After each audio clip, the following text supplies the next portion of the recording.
এই এই জয়ন্ত, হঠাৎ করে দৌড়ে আইসা এইভাবে করে ওর বিচিটা কেন টিপে দিলি? এখনো গান করবে কি করে? তুই জানিস যে ওর বিচির মধ্যে ও ঘুঙ্গুর বাইন্দা থাকে, যখন লাফায়ারম করে তখন সেটা বাজে আর গান করে। তুই জানিস না ওর বিচির সাথে ওর পেটের সাথে কানেক্টেড? হ্যাঁ, বিচিতে এভাবে টিপ দিলি, এখনো গান করবে কি করে? কেন দাদা?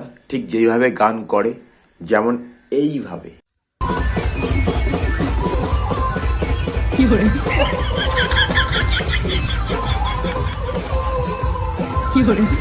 এটা কায় ভাই? হ্যাঁ, ওরিকে কায়? এটা নিয়ে আমার কেশবটা, হ্যাঁ, টলিউড বলিউড হলিউডের নাম্বার 1 সিঙ্গার কেশব দে। ওর ইয়ের কি হয়েছে মানা? হ্যাঁ, ইয়ের মির্গি বিরাম ঢাম ধরছে নাকি? গত 2 দিন ধরে ফেসবুক খুললেই শুধু এখন দেখছি এই জয়ন্ত ভার্সেস কেশব, জয়ন্ত কেশব, কেশব জয়ন্ত, এই চলছে। এবার তোমরা হয়তো ভাবতে পারো যে কে কেশব, কে জয়ন্ত? কেশবকে তো চিনি, জয়ন্তটা কে? চলো দেখিয়ে দিই জয়ন্ত দাটা কে। আমি একটা কথাই বলবো, সে যাই খেয়ে থাকে না কেন, তাকে কানে বলতে পারতো, তাকে মাইক্রোফোনটা নিচে নামিয়ে তাকে ডাইরেক্ট বলতে পারতো, কিন্তু এরকম মাইক্রোফোন ধরে সবারই সামনে তাকে বলা, হয়তো তার মা আছে বা তার বাবা আছে বা তার ফ্যামিলি হয়তো আছে, ঠিক আছে, এই যে জোর করে মাইক্রোফোনে সবাইকে গোটা দুনিয়াকে জানিয়ে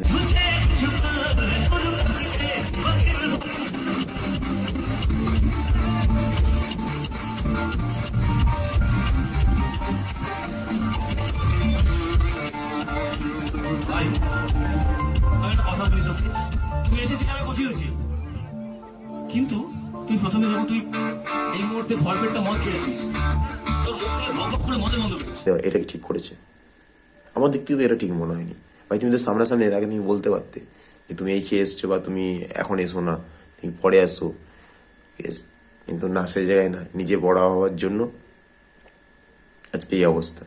তো যাই হোক, দেখো একটা কথা বলি, পেছনে দেখো না স্ক্রিনে কি দেওয়া আছে, জুবিন দা। ভাই পার্থক্য থেকেই যায়, হ্যাঁ, পার্থক্য থেকেই যায়।